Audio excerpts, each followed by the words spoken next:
Oishii. Hey Yaki Gang, Yakitori guy here. If you're like me, your first experience of Japanese sake may have been at a restaurant with a happy hour house sake special. And that first sake you had, it wasn't that impressive and you may have just gone through life thinking sake is just okay. But over the years, eating and learning more about sake and having the Japanese yakitori chefs introducing more sake, I realized that the world of sake, it's really deep and complex. And now sake has become one of my favorite beverages to pair with yakitori. And so today, I wanted to introduce you guys to some of my favorite bottles that I like to pair with yakitori, whether I'm cooking at home or at my events, at my pop-ups. You might be able to find sake like these at your local Japanese grocery stores, or you can find it online on retailers like tipsysake.com who supplied me with these bottles. And in case you haven't heard, Tipsy Sake is the largest online sake shop in the US. Tipsy Sake is a destination where you can purchase and learn more about sake and find the flavors that fit you best. It's like stepping inside a neighborhood sake shop in Japan, but in the comfort of your home. Use code YAKITORI to receive 10% off your order. The prices on these bottles, they average about $25 to $40, which I personally think is a sweet spot for sake. Now, there are bottles that are gonna cost $100 or more, but in the case of yakitori, yakitori is an approachable food, so I like to get sake that's within that sort of approachable price range. And if you're watching this channel, you most likely are gonna be making yakitori at home and wanna have sake to go with your yakitori. And so to enjoy yakitori at home, we're gonna need some glassware. So commonly, we have the ochoko. This is basically the Japanese sake glass. Kind of do the kanpai, take sips. Classic glass. The modern sake glasses, we have more of the shape where it opens up. This allows the aroma from the sake. You can smell it. You can enjoy that aroma as you sip. But if you don't have these kind of sake glasses, wine glasses work very well. And a lot of high-end yakitori restaurants, you're gonna see sake, especially the better sake, you're gonna see the sake being served in these wine glasses. You're gonna have with the stem or stemless. I kind of like the stemless. By holding it, you're warming up the sake, and as you warm up the sake, you get different notes, different aromas. The sake is gonna change as it warms up. So we got here the Born Gold. This is one of my favorites. Kind of like to start the night off with this one. Very vibrant, very fruity. So while your mouth, your palate's still clean, you discover that the sake is very vibrant, just very fruity, and it's so different from the sake that we first learned through that happy hour house sake.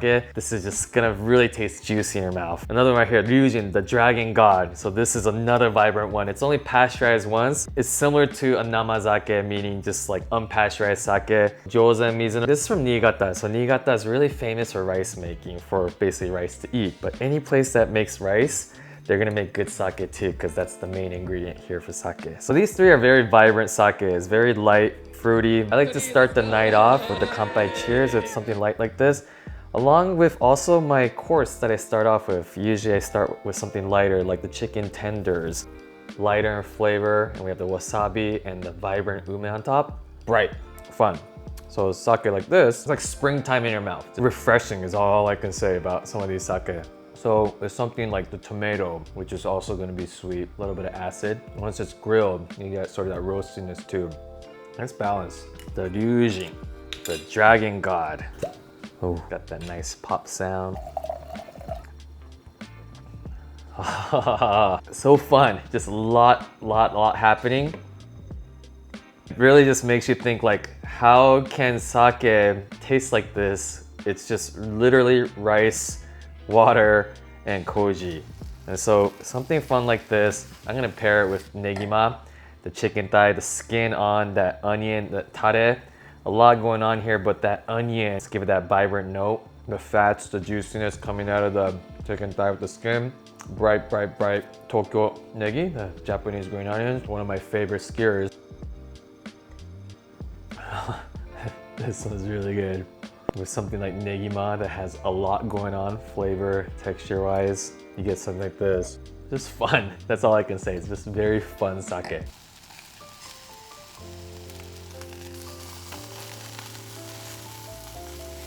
And as we go later into the night, sort of the flavors can become much more complex, a little bit heavier. So we might be doing yakitori with tare on it, so it's gonna have sort of that malty roastiness. We might have skewers with skin on it, such as just the kawa skin skewers, where it's gonna be super fatty. That's when you want sort of heavier notes of sake to cut through, let's say, the fats, or cut through the savory sweetness of the tare. So some of these sakes will work really well for that.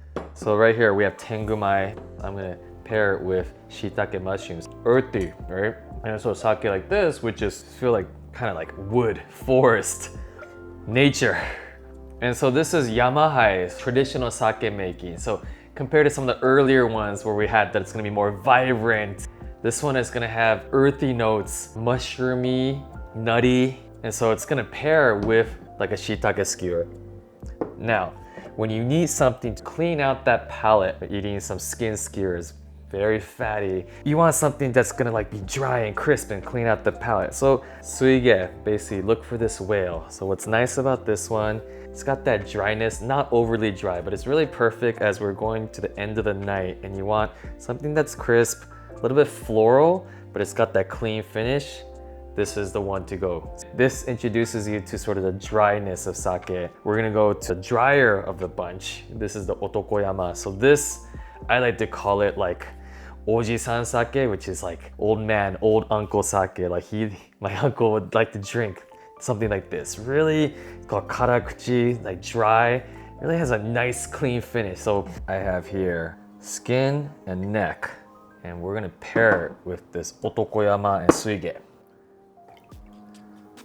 The chicken skin right here, fatty, crispy, salty, something like the suige.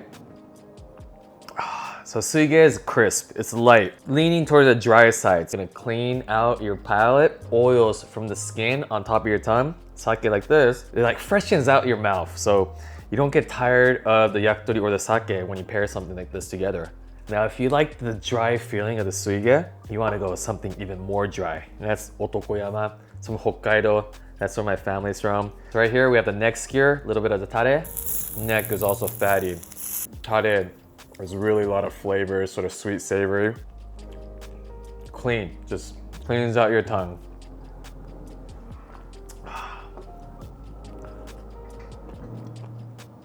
With yakitori, you get to eat all the different parts of the chicken. And every part of the chicken, how you skewer it, how you grill it, how you garnish it, you're gonna get a whole variety of flavors, textures, and aroma.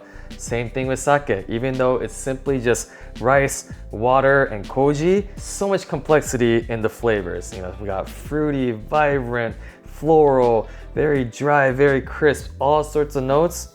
You can enjoy all these flavors with your yakitori. And by no means I am a sake expert. I just really enjoy drinking these sake. Every time I'm drinking sake with yakitori, I'm understanding more about it, and it's been fun learning more about it. And I really hope you guys try some of these sake where you can really enjoy sort of this complexity from each of these bottles.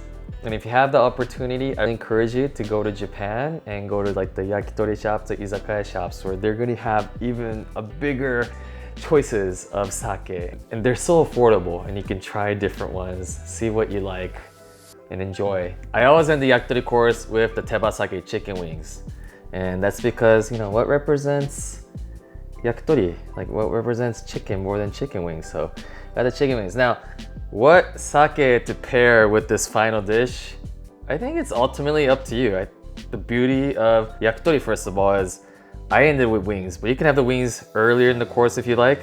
Same thing with sake. We started sort of lighter, kind of went more complex and heavier in flavor, but it's really up to you. Whatever you like, skewer-wise, sake-wise, have fun with it. So I'm gonna go with this Ryujin, the dragon god. I really enjoyed this sake with basically chicken wing. Oh shit, it's delicious. There you have it. These are some of my favorite bottles. You can get them sometimes at the local grocery stores sell them, but if you're looking online, these bottles are supplied by Tipsy Sake, so go to tipsysake.com and you'll be able to find this set. Hope you enjoy having yakitori at home with some of my favorite sakes. All right, that's it for today. See you guys in the next video. Bye, Yaki Gang.